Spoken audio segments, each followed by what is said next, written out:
AITAH for refusing to talk to my ex after everything that happened.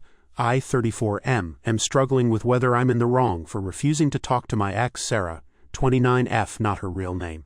There's a lot of history here, and I'll do my best to explain everything clearly. In mid-2022, I met Sarah at work and we hit it off immediately. I fell for her quickly, and it didn't take long before we started dating. However, early in our relationship, Sarah broke up with me over something minor. To make matters worse, she made a scene in front of everyone at work. I was devastated but didn't want to leave my job at first. Eventually, I realized I still had feelings for her, and seeing her every day became too painful. That's when I decided to quit and find a new job. We lived close to each other, so we bumped into each other frequently over the next few months. We started talking again, but even though I still had feelings for her, I couldn't bring myself to consider getting back together. What she had done hurt me deeply. After a couple of months, she told me she regretted breaking up with me over something so minor. She admitted that doing it in front of everyone was wrong, and that she had been thinking about it ever since. She seemed genuinely remorseful, and I could see she meant it. Feeling that her apology was sincere, I asked if she wanted to give our relationship another try. She agreed, and by early 2023, we were officially back together. 1 year later, things were going great. We talked about marriage and building a future together, which made me feel ready to take the next step. I decided to surprise her with a proposal and started working extra hours to save for a house so we could marry not long after. I didn't tell her why I was working so much because I wanted it to be a complete surprise. Then, out of nowhere, she asked for a break. I was blindsided, and when I asked why, she refused to explain. Around the same time, I noticed she had been talking non-stop about a new guy at her workplace. But suddenly, she stopped mentioning him altogether, which made me suspicious. Confused and hurt, I reached out to one of my close friends, Emily, not her real name, who, along with her boyfriend, still worked at the same place as Sarah. I vented to Emily about what was going on and asked if she knew anything. She said she didn't because she worked in a different department, but she promised to ask around. A few days later, Emily got back to me. She told me that Sarah had been feeling like I was distant lately, especially with me working extra hours and not going out much. Emily said some of Sarah's colleagues had been encouraging her to take a break, claiming I wasn't treating her well and wasn't as invested in the relationship. On top of that, they were trying to match her up with the new guy at work, saying they'd make a better pair. I told Emily about my plans to propose and buy a house for Sarah and me. That was the reason I'd been working so much. I wanted to surprise her with something big. After about 2 weeks, Sarah called me and asked to meet up. I agreed but told her up front that I needed an explanation for why she wanted a break before we could discuss anything else. She brought up how distant I had seemed, saying it made her feel like I wasn't as invested in the relationship anymore. I told her that if she had just talked to me about it, she would have known there was a reason for my behavior. But now it didn't matter anymore. Then she mentioned the new guy at her workplace. I said his name before she could and she looked surprised, asking how I knew. I told her I wasn't an idiot.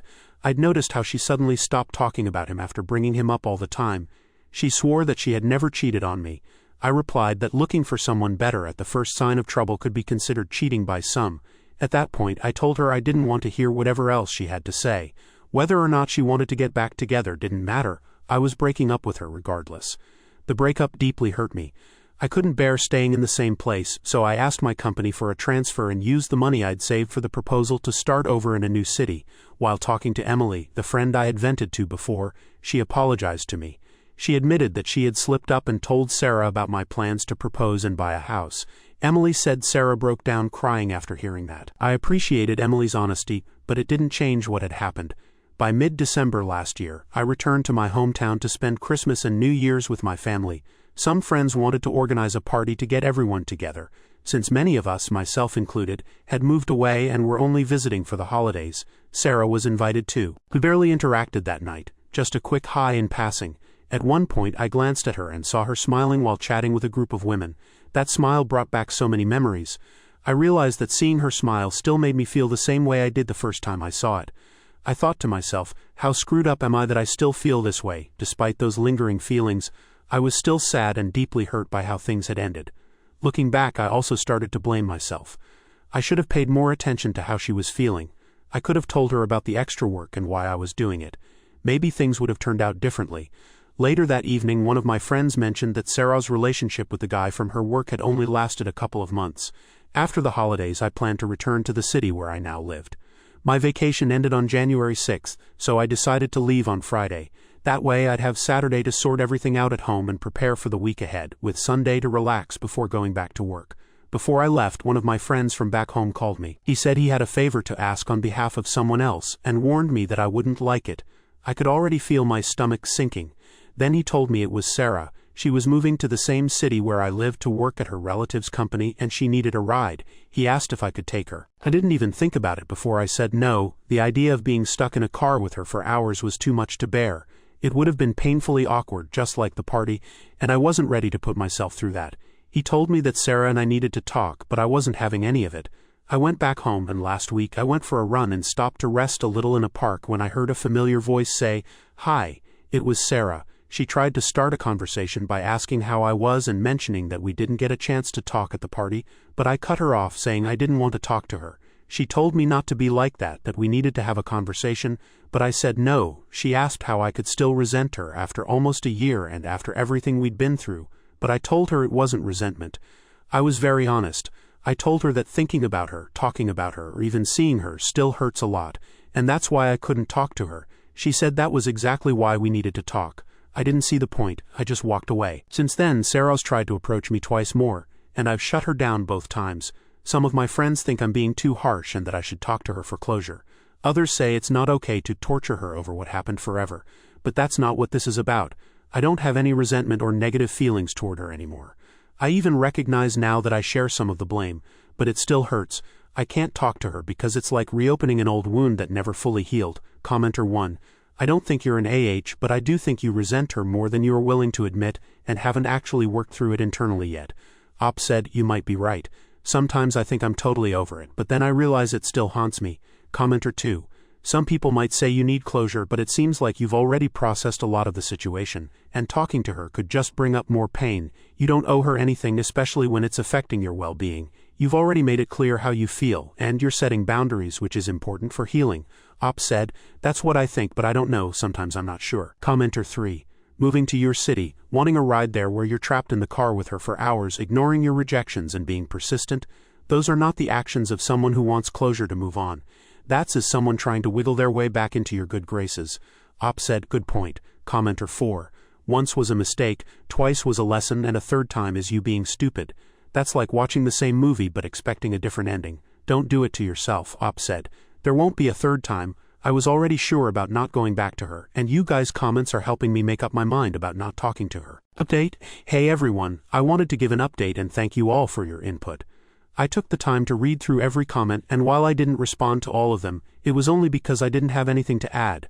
I'm truly grateful for everyone who shared their thoughts. It has been incredibly helpful.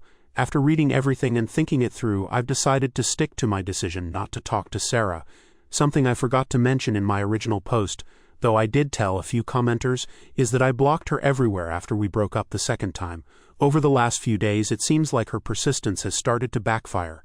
Some of our mutual friends, including the ones who initially told me I should talk to her, have become frustrated with her constant attempts to contact me. Apparently, they've started turning on her because of it.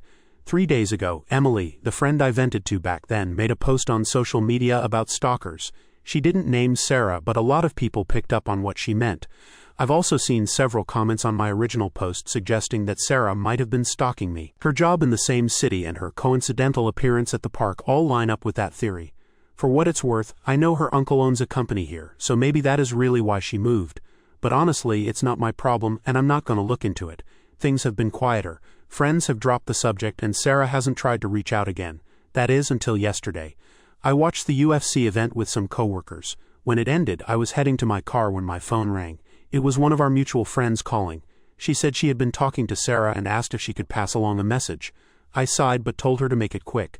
The message was simple. Sarah said she understands why I don't want to talk to her. She promised she wouldn't try to reach out again, but added that she still thinks we need to talk. She said the door is open if I ever want to. I told my friend I didn't have a message to pass back and asked her not to bring up Sarah again in our conversations. If what Sarah said is true, it's a relief, but I'm not holding my breath. I wouldn't be surprised if she tries something else. Maybe she thinks giving me space will make me go to her, but it won't. That chapter of my life is closed. Right now, I just want to focus on myself. I probably won't be dating anyone anytime soon. If there is one thing I've learned, it's that I need to get to know people better before jumping into a relationship. I've also been thinking about how loosely I use the word friend. That is another part of my life I need to rethink. Some of the people I have called friends have proven they don't have my best interests at heart. A few people suggested therapy in the comments, and I'll admit it is something I've been considering. For now I'm giving myself time to heal on my own, but if I still don't feel right after a while, I will look into it. Thanks again to everyone who took the time to comment. Your advice has been a huge help in sorting all this out. Relevant comments. Commenter 1, good for you for sticking to your boundaries. It sounds like you're taking positive steps for yourself. Op said, yes, just moving forward instead of thinking about the past. Commenter 2, it sounds like you are doing well and moving on. Keep focusing on yourself and enjoying what you have. If you feel you need counseling, do it when you are ready. Good luck. Op said, I think now people around me understand my situation and what I truly need. That will help a lot. Commenter 3, this is exactly why monkey branching is a terrible dating practice.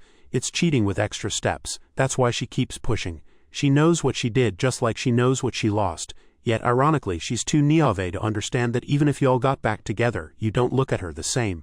That's totally understandable. Op said, you're right, it would not be the same. Commenter 4, good for you with holding to your boundaries. The moment she wasn't getting the amount of attention she wanted, she sought out a coworker to monkey branch to. It was cheating. She wasn't remorseful as she began a relationship with that guy. All she wants now is to act like she didn't cheat on you and rekindle your relationship. She's already proven that she will cheat with whoever shows her attention. That's not someone to be in a relationship with. Have you not dated since the breakup? Personally, that helped me get over my ex-wife who cheated. It's been a year. There's someone special out there for you.